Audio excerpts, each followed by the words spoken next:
Prologue. Rivers breathe, some slowly, others rapidly, but all rivers breathe. They inhale and exhale with every ebb and flow of their waters. Northern Ontario's Moose River is no exception. In certain places and at predictable times, the Moose River hyperventilates. The tidal effect from James Bay, to which the delta of the Moose connects, creates this phenomenon. If a strong north wind blows, followed by a more southerly wind, the tides can cause a significant differential in water levels around the community and island of Moose Factory. But there is a river-breathing phenomenon that only occurs during the annual freshet or flood. During spring breakup, when the Moose River throws off its ice cover, the river can breathe like someone suffering from tachypnea, a condition of rapid, shallow breathing. Tachypnea in a river is caused by ice jams. It is amazing to witness a river in this state as though it were a living being in distress. It can be likened to an earthquake in which the ground seems to speak in low, ominous rumble. During breakup, it is the water and ice that speak. When a river speaks anxiously and breathes rapidly, it can cause other living beings to hold their own breaths. This is precisely what happened to the inhabitants of Moose Factory Island in 1894. They held their breaths for 2 whole days as the Moose River topped its banks.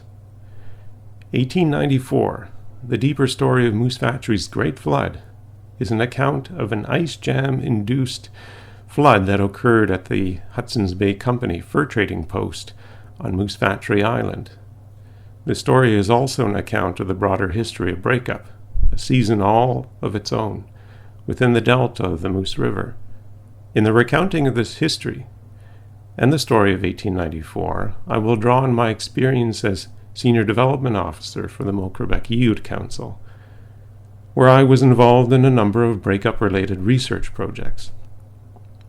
I will demonstrate how events of the past are relevant for understanding concerns for the present and future.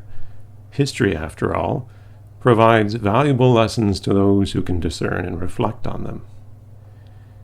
It is my hope that this book will be enlightening rather than frightening. I also hope the story will give others an appreciation for the phenomenon that locals look forward to, and yet also monitor with caution and respect because of its unpredictable nature. Locals know that the breakup of ice on the Moose River is ironically like fire. Playing with it can get you burned. But ultimately, everyone living on Moose Factory Island and the adjacent town of Moosonee looks forward to this event. It is an exciting season in which river gives birth to spring. Through the phenomenon of breakup, I will also tell a deeper story of Moose Factory, its history, and the region's people. I will introduce you to a number of human characters. Some were alive and present during the flood of 1894, others were not. I will attempt to recount this story, the story of the 1894 flood, with as much historical accuracy as possible, using quotes from direct sources that were present at the time, or the anecdotes of others who have recalled stories of these events. At other times, I will use artistic license to tell the story.